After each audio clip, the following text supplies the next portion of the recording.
Hello, fellow human! Welcome back to another Dank Doggo r/ChoosingBeggars. So our story for today is from you/Mysterious1 with the title of How Dare You Give My Mom Thousands of Dollars? This one happened some years ago and isn't a simple transaction, so buckle in if you enjoy the story. This is the story of how I learned the meaning of no good deeds go unpunished, courtesy of a choosing beggar. For those who don't know, real estate agents often earn about 3% of a sale price for each side of the sale.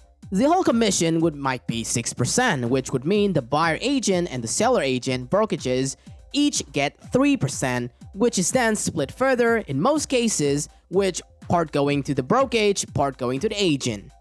The part going to the agent pays for the agent's advertising costs, professional fees, taxes, health insurance, and so on. However, commissions are always negotiable too, and people routinely ask for discounts and such. In certain cases, I've agreed to provide discounts. This is the story of the deepest discount I ever offered and the choosing beggar that came with it. I guess it started when I sold Mr. and Mrs. Elderly their new home. They had just sold the one they raised their family in and were ready to downsize to something more manageable now that their health was in decline. They were in their 70s after all. We found a cute little ranch home with a small yard and they were thrilled with it. Their son helped them with so much. He helped them look at the houses, helped them with the maintenance, moved their lawns, and was a genuinely good guy. Their $100,000 offer was accepted and they closed on the sale without a problem. Another client was very disappointed.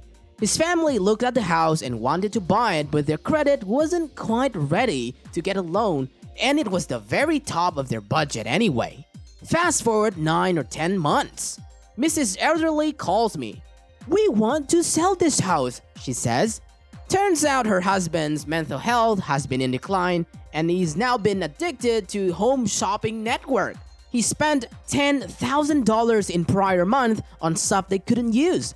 He was depressed and unhappy with their new home because it didn't have a basement. And his anxiety over the possibility of a tornado striking just kept growing.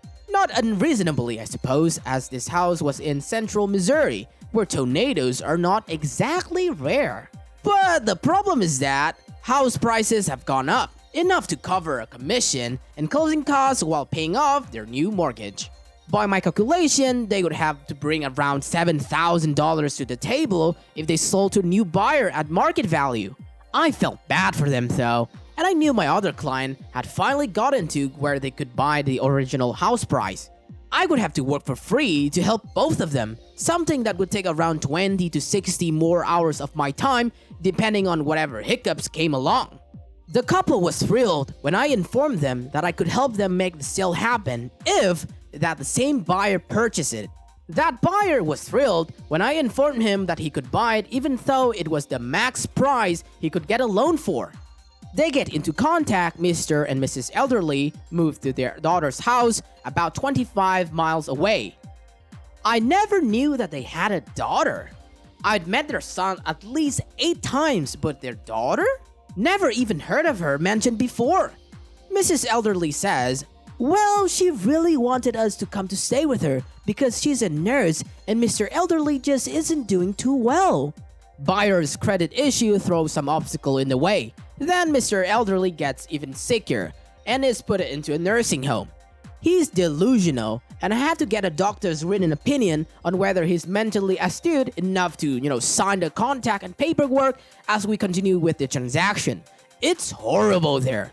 The nursing home has calendars in patient rooms that are branded to a funeral home. People are calling out for help in the hallway, and the place smells like pee every time I have to drive the 25 miles out to get their signatures on something 4 or 5 separate occasions. I still have not seen the daughter, but Mrs. Elderly has begun hinting at being dissatisfied, and when I probed, it turns out her daughter's putting garbage ideas in her head that I'm somehow taking advantage of them. When I saw their son, I gently inquired about her. He told me he didn't get along with her, that he thought she wanted them to live with her because she was trying to gain access to their retirement income. 2 days before closing, I need to review their closing documents with them.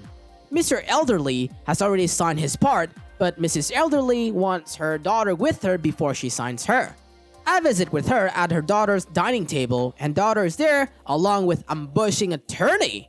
As I'm reviewing the documents, she's challenging every single dollar as if I can control how much the title company charges or the tax amounts. She finally speaks up and says, "My parents aren't getting any money at all here. How dare you take advantage of them like this?" She wanted me to chip in to pay for the part of the closing costs, which were coming in a little over $1,000. The final straws for me was when she called me a scammer. I said, "I'll walk away now and let this sale go. You're more than welcome to find another real estate agent who will work for free and give your parents $6,000 worth of services at no cost." I started to gather my things. The attorney, fortunately, was not stupid and intervened, telling her that she would probably should let me complete the sale. I left, and the closing happened a couple days later.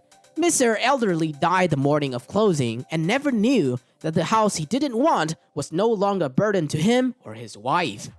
Wow, one of the saddest stories I've ever read so far. Felt bad for the elderlies and the son. The son seemed to be genuinely nice and love his parents. He tried his best to support them as much as he could. But sadly, there would always be an unlikable sibling there trying to sabotage everything, being greedy with your own dying parents. But hey, the good news is that at least the transaction went through. The attorney was to the very least smart enough to not screw this thing up. OP probably had learned her lesson from agreeing to help out other people ever again, especially at no cost of services. As a side note, it's extremely rare for us to hear stories about ethical realtors nowadays. Props to OP, really amazing of her to give up her time like that to help them. And we have further perspectives from OP herself explaining why she did it. Because people in sales or consultative roles usually don't take on something which doesn't lead to revenue. Because bosses at companies would immediately stop that process if they knew. Probably because I could. I have a bad tendency to cut off my own arms to assist others. But I sleep well at night and I'm not hungry, so it's all good. I can live without the trappings, but people need homes. Wow, what a kind soul she is. And we have another realtor shared their thoughts. "I'm so sorry that happened. I'm also a realtor, and those are the worst kinds of deals. It's genuinely so painful when you do everything in your power to help, and it still isn't enough for some people.